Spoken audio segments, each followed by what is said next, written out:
Yeah, that whole 234. 185-pound division is kind of crazy because they're promising if Stylebender fights Anderson, they're saying to Anderson, if you win, you get a title shot. And everybody else in the division is like, what? What? Yeah. Like, do you think that that's like some trickery to get Anderson to fight Stylebender? That's exactly what I think it is. That's exactly what I think it is. Because did they offer Stylebender a title shot if he beats Anderson? Dan Hooker, I don't believe so. And that Dan Hooker posted that on his Instagram, and I just like I like Hooker, and I just had to say something. I was just like, look, we know that and my thought was, we know when Stylebender wins this fight because I really believe Stylebender's going to win that fight. When he wins this fight, he's not going to get that title shot.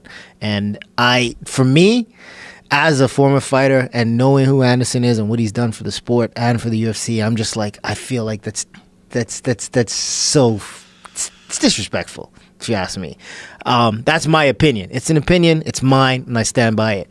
That we want to make this young guy a star, and we're gonna sacrifice you to the wolf to get that done. But Anderson still feels like he can compete at the highest level. Man, we're all gonna feel like we can compete. If you put enough money in front of me, I will fuck Khabib up.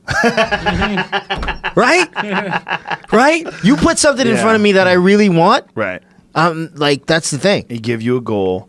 He give you a time period to train and prepare for it. Yeah. Anderson's what, 43 now? Yeah. So that's the thing. Not outside the realm of possibility. He's the same age as Yoel. Or close to it. Yeah, it's Yoel's at least 40. Yoel's at least, yeah. He's at least 40. He might be 41. I mean, it's not the problem with, and then Anderson, when he started failing drug tests, you're like, okay, so he's probably struggling. He's trying to get that edge, trying to recover in training. So he's taking a bunch of weird supplements, and some of them are tainted. And I bet you if you go back to what you used to do. Go back to what it was you did when you became the Anderson Silva that everybody loves. Before he got to the point where, like, before the Forrest Griffin fight, because I believe that's when it started to decline for him. Yeah, he still looked good and he still performed well, but he got away from the fundamentals. In that Forrest Griffin fight, he was able to take Forrest out without the fundamentals, moving his head, doing these weird things, and just popping back. Fundamentals are what's the strongest thing in the game.